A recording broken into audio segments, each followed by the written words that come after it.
জানো মা, আমি না কবিতা লিখেছি, তোমরা পড়বে কি তা? মার কাছে গিয়ে খাতা মেলে ধরে ছোট্ট অপরাজিতা। রাগে চোখ মেলে মাতাকে বলেন, মাথা কি খারাপ হলো? ছাই পাঁশ সব না লিখে বরং অঙ্কের খাতা খোলো। মুখ ভার করে গুটি গুটি পায়ে গেল সে বাবার কাছে। কবিতা লিখেছি, ও বাবা, তোমার দেখার সময় আছে? মুখটি না তুলে বললেন বাবা, কবিতা লিখেছ, বেশ, পড়ব তো বটে, আগে খবরের কাগজটা করি শেষ।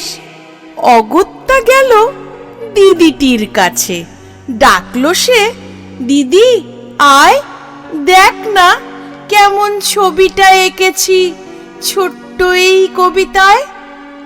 দিদির দু চোখে টিভি পর্দার ঝলমলে রোশনাই। বলল, কবিতা তুই লিখেছিস? কবিতা না ওটা ছাই। অপরাজিতার চোখ ছলো ছলো, বুকে কান্নার ঢেউ। তার লেখাই প্রথম কবিতা, দেখল না পড়ে কেউ। একা ঘরে বসে সামনে তাকালো মালাতে সাজানো ছবি।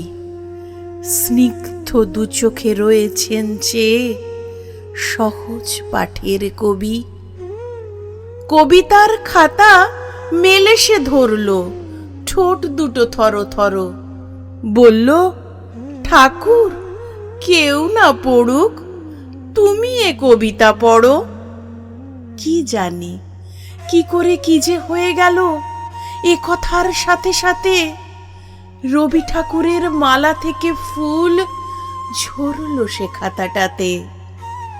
মনে হলো তার সামনে দাঁড়িয়ে বুঝি রবীন্দ্রনাথ, মাথার উপর রাখলেন তার আদর মাখানো হাত।